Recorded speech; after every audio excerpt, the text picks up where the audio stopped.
15 weeks of the NFL regular season now in the books. Of course, now with the extended regular season, 18 total weeks. Do our quick math. Only 3 remain. And Joe, as we focus on the NFC playoff picture after the doubleheader of Monday Night Football and the Vikings winning and the Falcons winning, let's try to correlate where the playoff standings are to what the odds are telling us for the postseason outlook as well. There you see your divisional leaders on the left. Again, the Lions still that top spot in the NFC, still a minus money favorite to be the 1 seed at minus 125, and they currently own that tiebreaker advantage against Philadelphia based on conference win percentage. The wild card spots feel mostly firmed up as well. The Vikings are 12-2. The Packers are 10-4. The Commanders are 9-5. Sure, only a game lead over the Seahawks, just 2 in front of the Falcons, who they play next weekend, 2 weekends from now. But Washington minus 430 to reach the NFC playoffs as well. So, Joe, let me start with the wild card. Do you think any of those teams currently in the 3 spots would change hands or positions in these final 3 weeks of the regular season? Yeah, I don't think so, Ben. I mean, it would appear to me, I think the Vikings and the Packers have solidified their spots there, mostly because I don't see them catching the Lions here at this point. And the Commanders, again, looking at their schedule, Ben, down the stretch here, it's a very doable schedule here with they've got the Eagles coming up. That might be a problem. But the Falcons, as currently playing, and the Cowboys, that puts them at 11 wins, 11-6. Nobody's catching them. I think those 3 are locked in at this particular point. Yeah, I would agree as well, Joe. And it's still an important game this weekend, week 16, between the Commanders and the Eagles, because if Philly wins outright, the Eagles clinch the NFC East. The odds not even available for the NFC East at this moment. Theoretically, a Commanders win and winning out and the Eagles dropping their final 3 games could allow Washington to win the division. We don't really expect that to be the case. And the Birds, trying to extend their win streak to 11 consecutive, are a 3.5-point favorite in Landover on Sunday. That one of the marquee matchups in the early window, kicking at 1 p.m. Eastern time. Joe, let's talk about those Birds and the Lions in the top spot. Again, Detroit, still the favorite to win the NFC Championship right now. Detroit, despite the injuries, still favored at minus 125 to be the 1 seed. But, Joe, if you had to bet these 2 teams right here, right now, as they are still the short front runners to win the conference crown in the NFC, separated by just 30 cents, who would get your wager? Sheesh. I don't know that anybody's playing better than the Eagles. Do you? It's the Lions. There's so many more question marks. The Eagles are really not. Any of that drama that we were told about, Ben, I guess, between the quarterback and his wide receiver and, a defensive player letting the cat out of bed, like all of that water under the bridge, like we said. You keep winning games, nothing else matters. And right now, all the Eagles continue to do, it seems like, Ben, is get better and better and better. And meanwhile, the Lions keep getting more hurt, and more hurt. And that's not a good recipe. You feel for the fans in the Motor City, a generational season for the Lions that might be defined in the final month by catastrophic and season-ending injuries. We'll look at the injury report for the Lions when we start our NFL news and notes in hour number 2. And I'll just say this. The Lions remain the favorite, right, to win the NFC title and to be that 1 seed. If for whatever reason those odds flip to be the number 1 overall seed, especially if Philadelphia is, and they would host a potential NFC championship game where the Lions have to go outside to win a conference crown, they are no longer, that being Detroit, going to be the favorites to win the NFC crown. Quickly here, Joe. The 3 seed, the 4 seed. The Buccaneers and the Rams, the favorites currently, and in that top spot in the NFC South and West, respectively. Both teams, 14-1 to win the NFC Championship. Do either, in your mind, present value to make a deeper postseason run? Listen, if you're looking for a dark horse here, those two obviously at double-digit prices. Well, guess what, Ben? They can beat just about anybody on any given day on that list here. So that's going to be very interesting down the stretch. Heck, they almost beat Detroit last year. Both organizations with some playoff pedigree in the last 3-4 years or so. Hour 2 next. We welcome you to hour number 2 live right here on this Tuesday on the early line on SportsGrid and all across the SportsGrid network. That is Germanary. I am Ben Stevens. We are here together for 2 more hours up until 11 a.m. Eastern time. Joe, to start off this second hour, it's a ton of injury news and notes around the National Football League now that we have just 3 weeks remaining in this regular season around the NFL. Perhaps you are looking at the playoff picture and you are trying to forecast how your team, how your most bitter rival, how everybody will factor into that playoff mix, whether it be a spot, a seed, or whatever.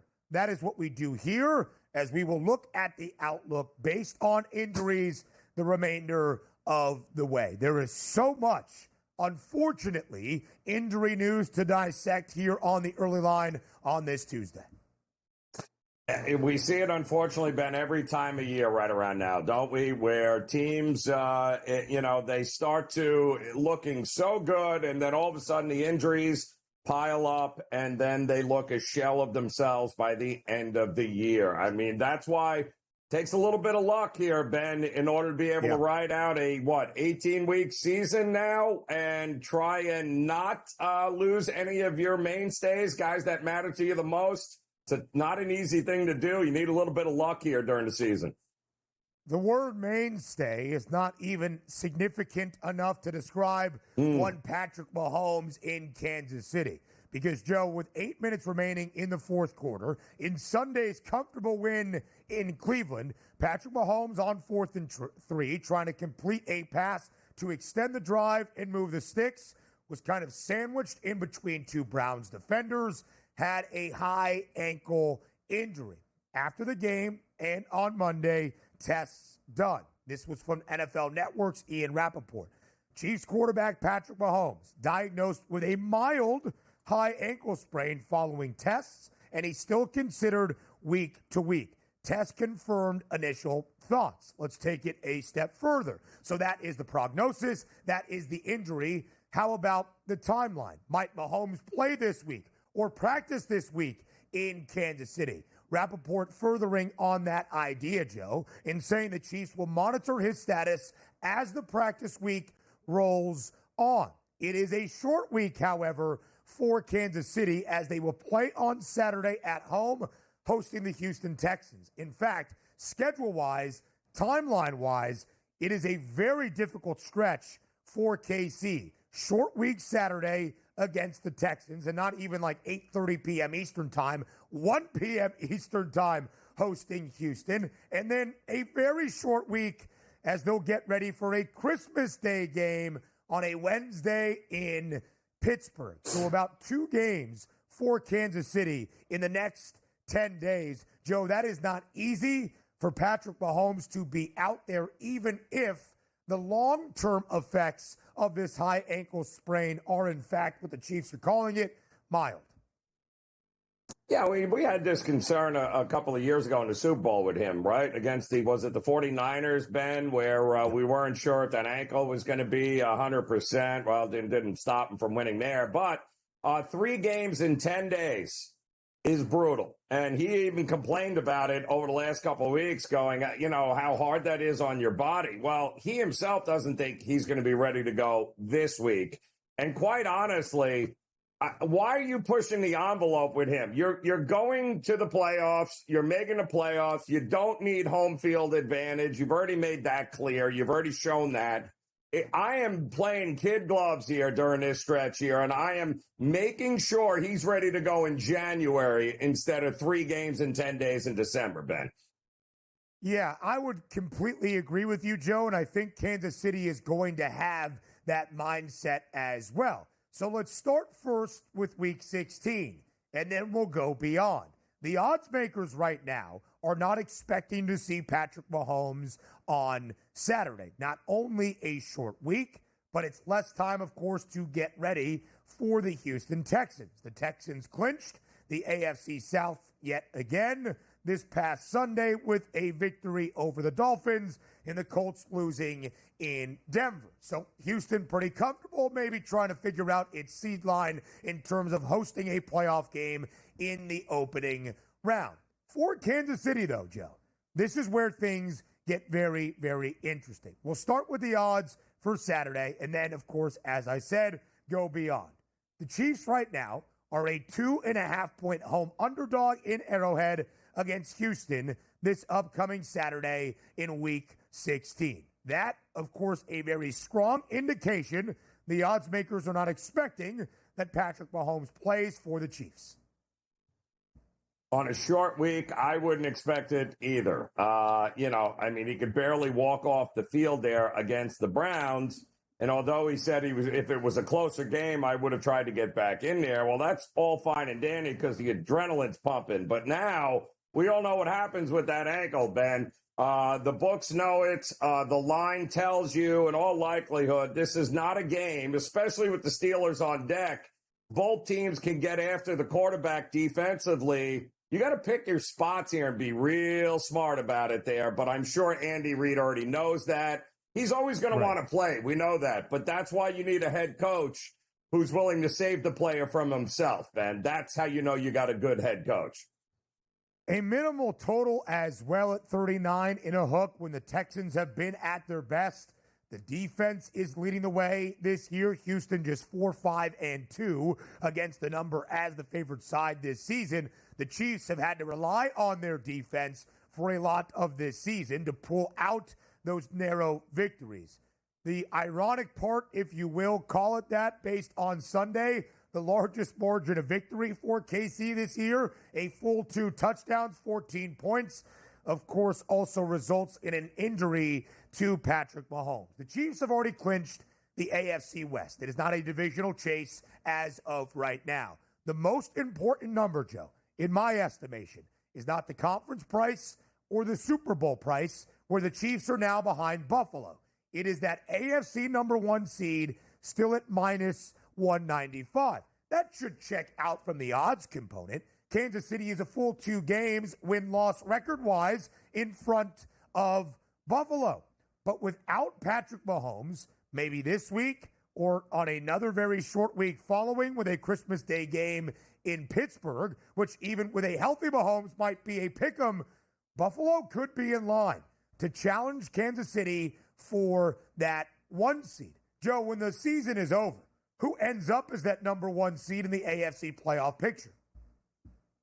Oh, I think it's Buffalo. I think this injury to Mahomes changes everything, and I don't think I'm understating it or overstating it.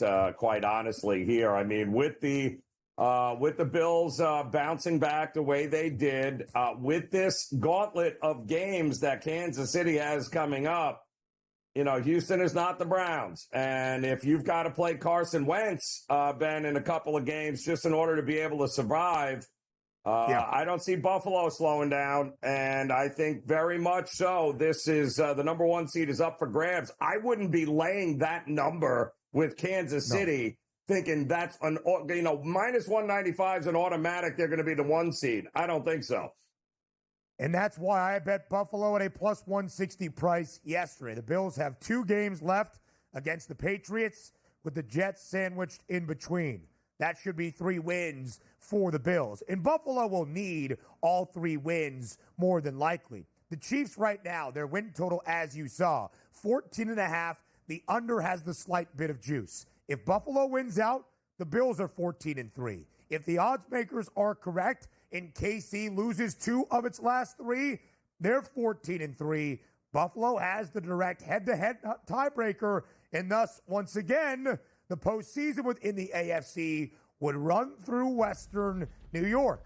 It didn't benefit the Bills last postseason, but it could be the difference this time around. We'll talk more about that and the injuries to the line next. Live right here on the early line on SportsGrid. A lot of injuries to go through around the National Football League. It is the unfortunate part of a long NFL regular season, but every team has to deal with them. You just hope they do not hamper the end of your regular season, affecting your playoff outlook or the health of your team for what you were hoping might be a historic postseason run. That is the case, Joe, in Detroit. A Lions defense that had already been so banged up this season in the long term. Get names like Aiden Hutchinson out for the remainder of this year. A linebacker and leader in Alex Anzalone has only gotten longer now for Detroit in the last 48 hours, and not just on the defensive side of the ball. Two huge ones yesterday, now out for the remainder of this season. One of the best defensive tackles in the sport, Aleem McNeil, suffering a torn ACL against Buffalo on Sunday.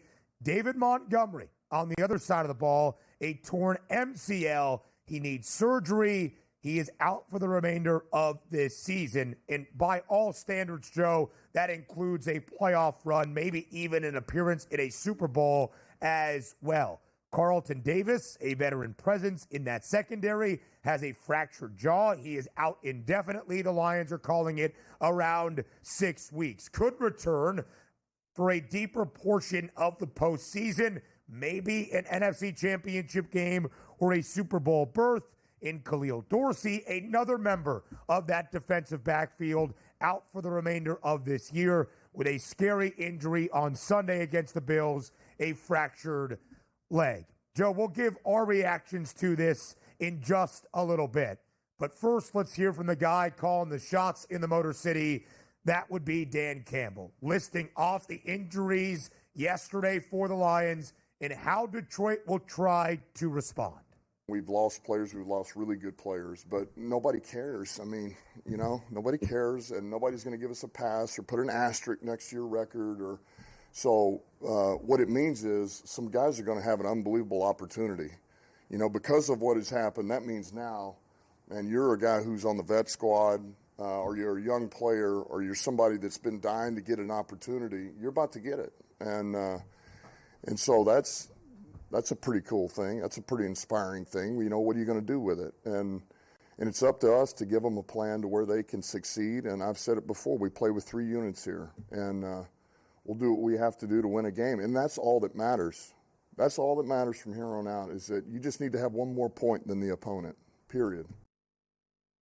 Joe, you knew that Dan Campbell was going to have the correct mentality and say the right things about that gritty effort and the next man up idea that Detroit has shown and would continue to persevere through down the home stretch of this regular season into the playoffs. It's one thing to say those words. It's another thing to actually have the availability and the talent necessary in your reserves to compete at that highest level when your goal is not to win football games just to make the postseason, but win football games to be in a great spot to start the playoffs and actually play in a Super Bowl for the first time in franchise history. Your heart goes out to those fans in the Motor City that have seen a generational run these last 2 years that now are going to have their season impacted at this point by the countless injuries the Lions are having to suffer through. Yeah, but they, at least in my mind, Ben, have a puncher's chance because of how they can win games. As much as that defense is decimated, Dan Campbell's right. It's next man up kind of mentality. We've seen this for decades in the NFL. The next man up mentality works, especially when they're defensive players. The reality is, Ben, they can drop 40 on anybody. And they're never going to be out of a game because of their ability to drop 30 and 40 points a game on any defense. Doesn't matter how banged up that defense of theirs is, they're going to be able to outscore 95% of the teams that they play. They weren't able to outscore Buffalo, But, they're a long way away. How many other Buffalo Bill teams are there right now in the NFC you're worried about? They can weather this, unlike Kansas City, who thrives on playing low-scoring, close games, but without Patrick Mahomes, they're dead in the water. Yeah, I hear your point, but the Lions had the argument for most of this season, Joe, as the most balanced team around the NFL. Elite offensively and a defense that would make play after play. The last few weeks, if you've been watching Detroit, second half of Thanksgiving, the Bears made that game interesting. A Lions win, a non-cover for one of the best cover teams in the NFL since Dan Campbell took the reins in 2021. Last week against the Packers, full week on a Thursday, they were up at the break. Green Bay scored 24 points in the second half to make that a very high-scoring game, 34-31. This week, they lose by 6 at home. It frankly wasn't all that close in terms of the actual game itself. Buffalo was basically always ahead by double digits. The Bills scored 48 points in the highest-scoring game of this season. Joe, a couple of things from the trend perspective. The Lions have now not covered in 3 straight. They're 9-5 against the spread still this year, but they were 9-2 ATS entering week 13. Okay, a couple of interesting numbers there. The Lions have played 2 consecutive games, both against Green Bay and Buffalo, where the total has been at 50 points or higher. They had done that 5 previous times ahead of these last 2 weeks. 4 of those 5, though, under, because the Lions were the team scoring and limiting the offense on the other side. Each of these last 2 over and by a large margin. 65 combined points against Green Bay, 90 in total, the highest scoring game of the year against Buffalo. I have a Lions Super Bowl ticket. I am very concerned about Detroit's outlook the remainder of the way. I am not concerned with them beating the Bears or the 49ers. And at that point, doesn't matter what happens to Vikings, because in likelihood, they are still the number 1 seed. And they are still losing games by scoring 30 or more points. I'll take that risk if I'm holding a Lions ticket. And we'll talk a little bit more about the NFC playoff picture and Detroit. So, the Detroit Lions are facing numerous significant injuries to end out their year. Where will Detroit be then by the time we reach the postseason? Because, Joe, the Lions are not in danger of missing out on the playoffs. The 2 areas Detroit might be a little bit in danger. We start with the one that is least likely to win the NFC North, but still a hefty favorite to win the division. They will end out the season against the Minnesota Vikings. And frankly, the Lions over the next 2 weeks, week 16 and 17, have an easier slate than that of the Vikes. The most important one, Joe, is to be that 1 seed in the NFC at minus 125. Detroit is 12-2. So too are the Vikings, but mainly the Philadelphia Eagles, also 12-2. And we know the knocks against the Lions and Jared Goff each and every time. Boy, if they have to go outdoors in December and January, that's when things get dicey. So I ask you, Joe Ranieri, you do not seem to be overly concerned about the Lions holding on to that 1 seed by the end of this season. Will Detroit have the NFC postseason run through the Motor City? I think they can, Ben. And listen, you can't not be concerned with the injuries piling up. But as they are constructed, if there's any team that can overcome those injuries on the defensive side of the ball, it's a team that can score 30 to 40 points at will in a game. And that's exactly what they can do. So I think if they get, listen, how many plays does the defense have to make in a shootout? They got to make 1 or 2 more plays, Ben, than the other team. And if they can do that, then Detroit is very much alive in any game. And the remaining schedule outside of that last one against Minnesota, they can outshoot any one of those teams. They can outscore them. I still think Detroit and the Motor City, that it runs, the NFC Championship runs through there, Ben. Yeah, I would agree, Joe. And again, when you look at the final 3 games for the Lions, road trip to Chicago, road trip to San Francisco, not exactly the games we expected them to be entering this season. home against the Vikings, if that game will even mean anything for Week 18. Detroit is going to be favored in all three of those matchups, even slightly. The odds makers love the 49ers. That could slightly skew things for next week's matchup between San Fran and Detroit, but still expect the Lions to be a slight favorite. Detroit laying 6.5 on the road in the Windy City on Sunday afternoon. Total 47 and a hook. Keep an eye on those numbers. If you watched Chicago's offense last night, I'm not sure they're the offense to provide that scare to Detroit. And we saw the Niners put up 6 points against the Rams team that allowed 42 to Buffalo. And yeah, Detroit allowed 48 to Buffalo, but maybe they figured things out as well. The Eagles' final 3 games. Road trip to Washington, only a 3.5-point favorite against the Commanders. Home games against the Cowboys and the Giants. The Eagles also will be favored to win out. But the biggest difference right now, Detroit has an 8-1 record against NFC foes. Philadelphia is 7-2. They all play NFC foes to end out this season. If Detroit wins out and Philly wins out, the Lions are going to be the 1 seed in the NFC. Yeah, they absolutely are, Ben, and they've done more than enough to this point, including have the better conference record at 8-1, and I don't see that changing. 9-1 against Chicago. They go 10-1 against the 49ers, and then they got Minnesota. And quite honestly, at that point, it's all she wrote, because the only team that can catch them in a tiebreaker would be the Eagles, and they still have a couple of interesting games remaining.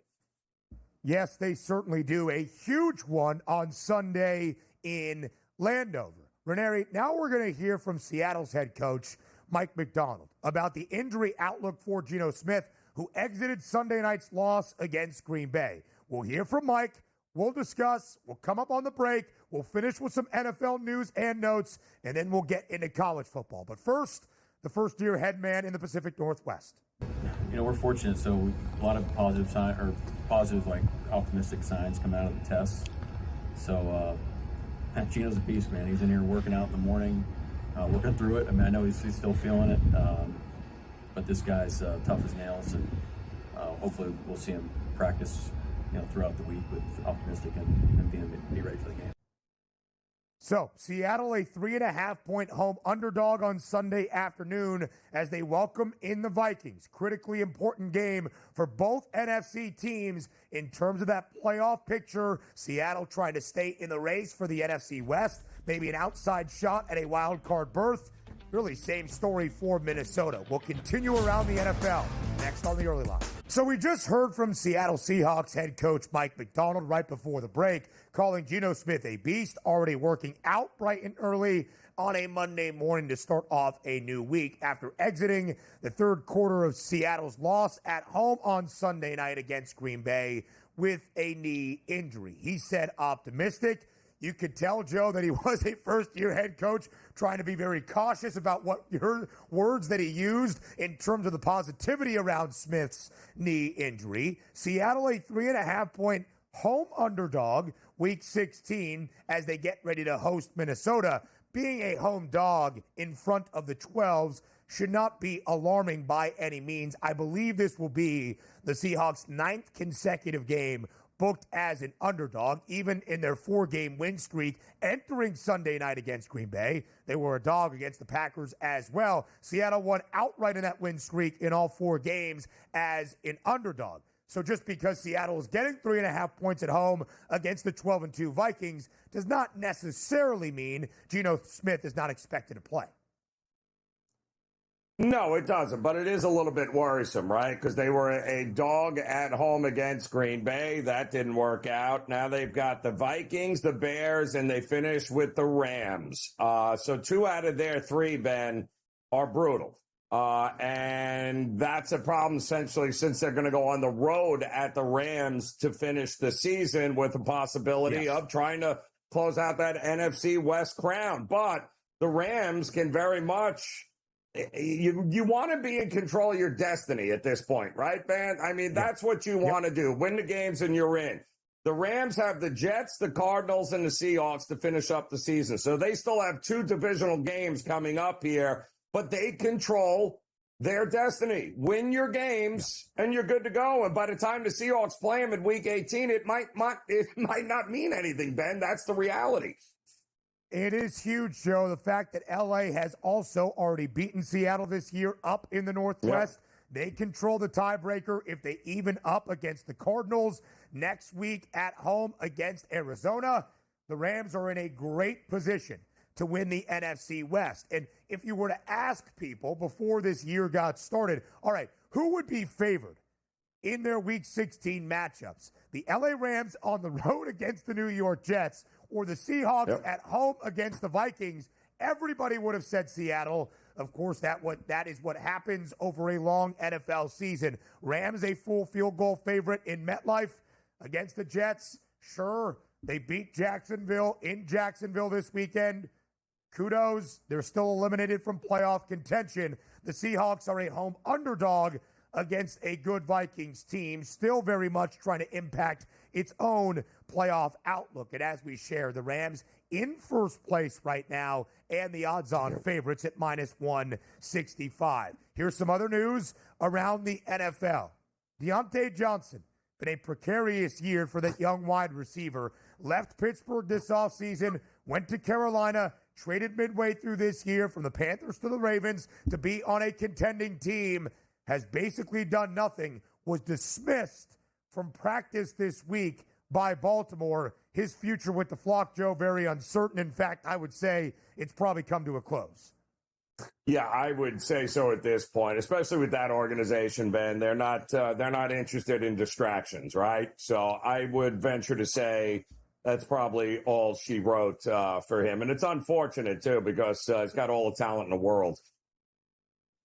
Yeah, he certainly does, but it has not worked out. You would think landing in Baltimore with Lamar Jackson would be incredibly important. Speaking of incredibly important, the Ravens will host on Saturday afternoon the Pittsburgh Steelers. Baltimore, a 6.5-point favorite, trying to exact some revenge on the Steelers when they lost in the Steel City just about a month ago. This game could dictate, Joe, the AFC North divisional race. So the Pittsburgh Steelers trying to be at full health. T.J. Watt, who left the game for the Steelers in Philadelphia late on Sunday, was walking off with an ankle injury, is to be said, Joe, he is walking rather comfortably, the quote on Monday, hopefully making his status seem as though he is going to be ready to go on Saturday, short week, for a huge AFC North divisional rivalry. Yeah, I think he'll be just fine, though, Ben. You're not going to keep him off the field. If he's walking comfortably, that means he'll play comfortably as well there, Ben. Again, 6.5-point spread in favor of Baltimore. It feels like a Steelers line, at least to stay within the number. But if Baltimore wins, we are now tied atop the AFC North once again. Pittsburgh -160 to win the division. The Ravens have the second best price at +130. It has not been a great season, of course, for the Cowboys. Trayvon Diggs out for the remainder of this year. And, Joe, his recovery could take up to 8 months. If you play out the timeline, that would put him at a return right before the start of next season. Yeah, that's unfortunate. It really is. But at the same time, you need him 100%, Ben. That's what you need him going into the season is 100%. He is a difference maker in that secondary. Just unfortunate the way it happened this year for him. Yeah, it is for Trayvon Diggs. He is undergoing season-ending knee surgery. All right, Joe. Browns, Titans, both out of the playoff picture, but might they be able to spoil a couple of teams that need wins down the home stretch? We're not sure who's starting at quarterback for either. Jameis Winston, terrible on Sunday against the Chiefs, 3 interceptions. Will Levis, terrible on Sunday for the Titans against the Bengals, 3 INTs. And a fumble as well. Both head coaches, Kevin Stefanski, Brian Callahan, undecided of who is going to start at QB for Cleveland and Tennessee Week 16. They're both terrible quarterbacks, and both coaches know that. So what's the alternative? Even worse quarterbacks that you're going to be throwing in there? Like, stop. Like, you play out the string, let the season be over with, and move on from there. Because as bad as they are, Ben, both of those guys give those teams the best chances to win. Yeah, and Joe, that's really what it comes down to. Again, Tennessee and Cleveland trying to play spoiler. They will take on two teams this Sunday that are both 2 games below 500, and both Tennessee and Cleveland booked as hefty underdogs. The Titans getting 4.5 in Indianapolis. The Colts still some sort of hope for an AFC playoff berth in the wild card race, although they did themselves 0 favors on Sunday in Denver. The Bengals a full touchdown favorite at home against Cleveland. The Bengals 2 games out of that wild card race within the AFC. But since he does play Denver next weekend, if they were going to catch anybody in that AFC playoff picture, their best hope is the Broncos, weirdly, because they could get the tiebreaker against Denver, where they do not own the tiebreaker against the Chargers. LA beat Cincy a few weeks ago in Los Angeles. Yeah, and I don't see that happening. Ben, who are we kidding here? I think Denver has shown more than enough moxie and talent to be able to kind of coast in on the stretch here and be able to solidify and lock up that wild card spot. Yeah, I would agree, Joe, just that there is a theoretical way for Cincinnati and Indianapolis, perhaps, to earn a playoff spot. The margin, though, very, very slim. Of course, all these things, though, that you should take into account from a motivation in what is at stake perspective for your week-to-week handicapping in the final 3 of this NFL regular season. Cincy, 7-point favorite against the Browns. Tennessee, 4.5-point road dog against Indianapolis. Joe, to your point, what is the alternative? Dorian Thompson-Robinson for Cleveland, who threw an interception as well on Sunday against the Chiefs, and Mason Rudolph, who also turned the football over for the Titans against the Bengals. Boy, were both of those games ugly for both Cleveland and Tennessee. But a little bit NFL talk to open up this third and final hour based on the results of last night, a Monday night doubleheader to end out week 15. The Minnesota Vikings take care of business as the odds expected at home against the Chicago Bears. The Vikings win comfortably 30-12, covering as a 7-point home favorite. Joe, we have spent a lot of time on Minnesota's playoff outlook. What is at stake for the Vikes over the final 3 weeks of this regular season? But what do the people think? How far will the Vikings go on their conquest in the NFC postseason? That was the question to all of you in Fade the Public.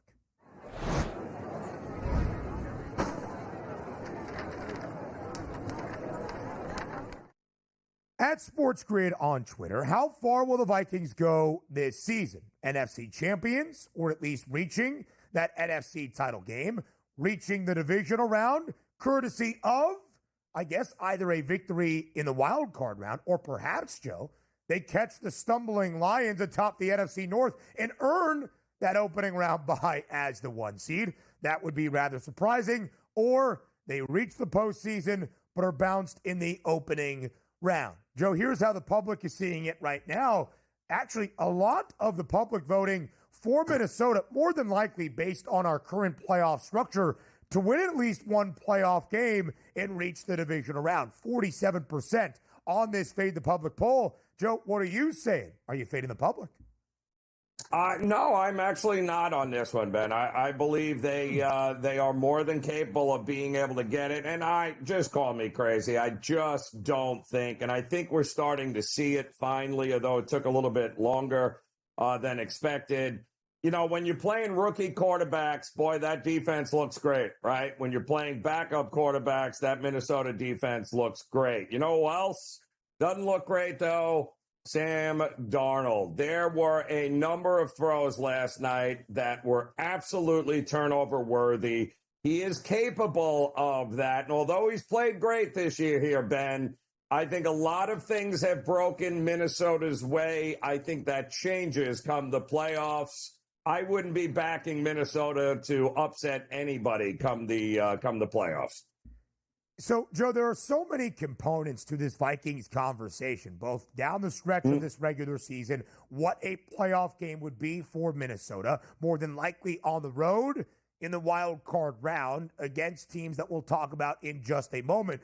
What all the success that was not anticipated this year in the Twin Cities means for Sam Darnold and beyond for JJ McCarthy, who, of course, was picked early on in the opening round by Minnesota as well. Let's start with the remainder of this regular season. We have talked about the Vikings' difficult schedule to end things out. More than likely, Minnesota is not going to catch the Lions in the NFC North to win the division, meaning more than likely Minnesota will be on the road to start off this postseason. They do play the Packers for a second time next weekend, taking on Green Bay. That game will be at home in the Twin Cities. Win that one, they're pretty much solidified, Joe, into that top wild card spot, the 5 seed, which, as of right now, would be a road trip to LA to take on the Rams.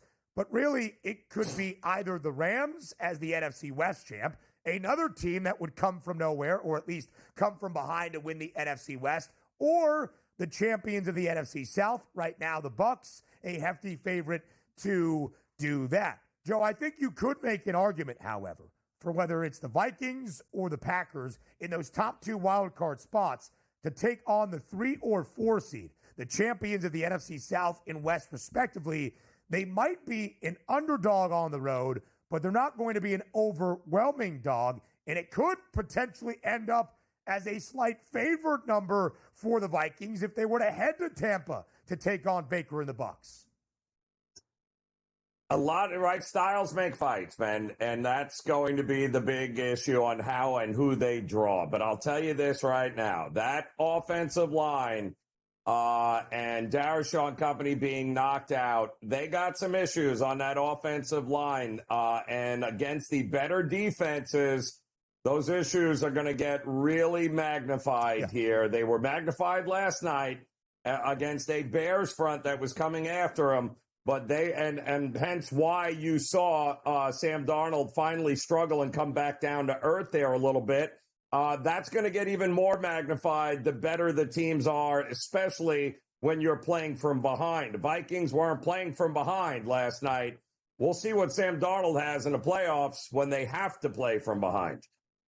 It was not a great game for Sam Darnold nor that offense, despite 30 points against a Bears defense that really just doesn't have much left in the tank. Sammy D entered the game with 4 consecutive, not throwing an interception and multiple touchdown passes. In fact, immediately following a 5-touchdown and nearly 350-yard performance in the revenge game against Kirk Cousins a weekend ago in Minneapolis. Last night, though, just 24 of 40, 231, a touchdown, and a pick.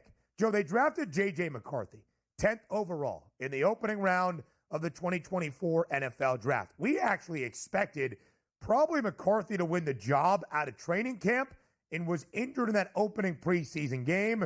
The torn meniscus, needing surgery, obviously out for the remainder of this year. Sam Darnold signed with Minnesota this offseason on a 1-year, $10 million deal after a solid season as the backup in San Francisco. They expected Darnold to provide a little bit of veteran savvy, if you will, to groom JJ McCarthy into the face of the franchise expected in Minneapolis. And now Sam Darnold is having the best season of his career. The Vikings are 12-2, and McCarthy is rehabbing an injury. Obviously, we still expect the Vikings to make the call to JJ McCarthy next year. But if Sam Darnold gets the Vikings to the divisional round, what does Minnesota do? Well, it's the same situation with what that just had with Kirk Cousins, isn't it? I mean, a mid-30s quarterback that you have his replacement ready to go. I mean, you're not going to pay Darnold the money that he's going to want now because he delivered this year. I think they move on. Yeah, I think that's probably going to be the case as well. We'll get to the start of Week 16 next. The start of a new NFL week is never far away, even in the final 3 of this National Football League regular season. Huge game on a short week Thursday. A divisional duel between two teams that really can't win the division, as the Chiefs have already clinched the AFC West for a 9th consecutive season, but two teams battling literally against one another, not just on Thursday, but for wild card positioning within the AFC playoff picture. We head to Los Angeles, where to start week number 16, the Chargers host the Denver Broncos. LA got beat on Sunday despite having a 17-3 lead at the break against the Buccaneers at home. Tampa scored all 27 points in the second half. They won big 40-17. The Broncos were trailing 13-7 early on in the second half as well at home against the Colts, but then the costly fumble at the goal line from Jonathan Taylor, and Denver never looked back, scoring the final 24 points of that game to win 31-13 and cover as a favorite.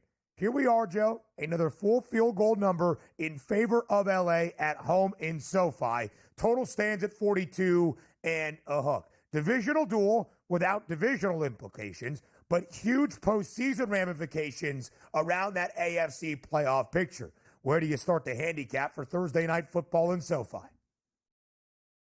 Pretty simple. The last 10 times that these two teams have met, it's gone under 9 of those 10 times. Overall, Ben, 8 of their last 9. The total, under 41 points in this one here. I mean, call me crazy. The Chargers, just in the AFC West games this year, have a total of 36, 39, 27, and 32 points. Okay, how are we getting over 42 and a half, man? The answer is we're not. This is going to be much of the same. If it ain't broke, we ain't fixing it. I would expect a big effort from the Chargers defense coming off an embarrassing defeat there against Tampa at home. I think you see a much better effort in this one, and we already know Denver's defense more than capable of making life miserable. I like the under in this one. Yeah, I completely agree, Joe. A short week game at 42 and a half for what the Chargers really need out of this one.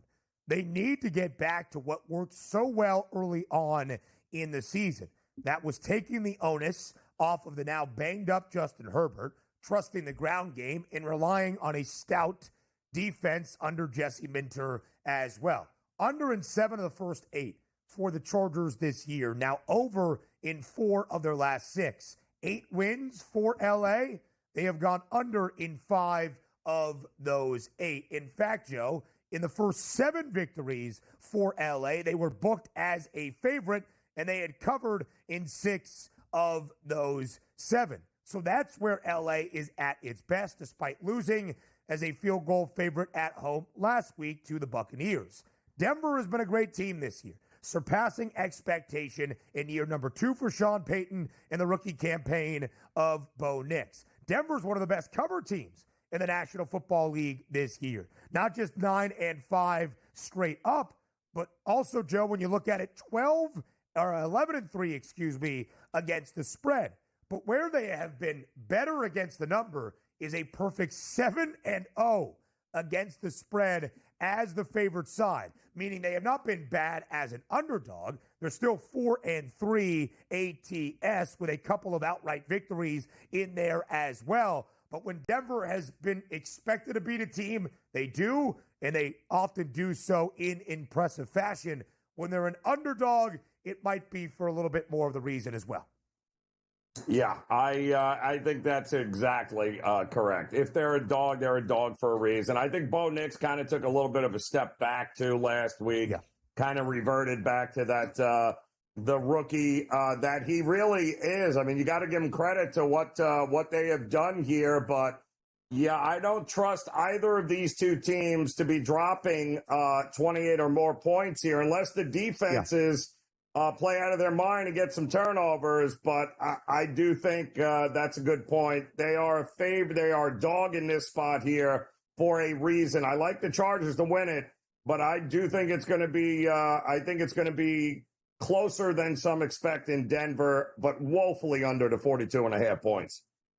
Yeah, I would agree. Again, short week as well. We know how banged up the Bolts were, especially offensively, entering Sunday. Justin Herbert dealing with a ton of injuries at this point. Denver relatively healthy on both sides of the football, but still short week on the road. The Broncos have been favored in 4 consecutive games. To start off this year, though, when expectation was not as high in Mile High, the Broncos were an underdog in all 4 of their games to start off this season. They had covered in 3, winning outright in 2. Joe, they've only been a dog 3 other times from the end of week 4. They have not covered twice. They did cover against the Chiefs, of course, the game that KC won by blocking a field goal in Arrowhead that would have given the Broncos an outright win. Again, speaking of scoring at a premium, Denver is 4-3 against the spread this year as an underdog. When they have covered the number, it has stayed under a total. Just to let you know where that is 3 of the 4 times. And again, Joe, an important game for both of these teams because right now, both occupy a wild card spot. The Chargers in that 3rd and final, but still 2 games in front of everybody else around the AFC. Denver a game in front of LA. But the Broncos lost to the Chargers way back in the middle of October at home. The Chargers now at home as a favorite. It could do a lot for them, Joe, to have the same record as Denver entering the final 2 weeks and have that direct head-to-head tiebreaker to be the 6th seed, kind of controlling their matchup around the AFC playoff picture, and not the 7th and final if they do end up beating Denver at home on Thursday night. Yeah, a big game to say the least for the Chargers here. They have to figure some things out defensively, and they have to be able to get that running game going again. Otherwise, there's a certain way for them to win this game, Ben, and I don't think Herbert throwing it 40 times is the answer. Yeah. I would also say, just so you know, potentially right now being the 6th seed, you would take on the AFC North champ. The 7 would take on the Texans. I'm not even sure a better position is more desirable.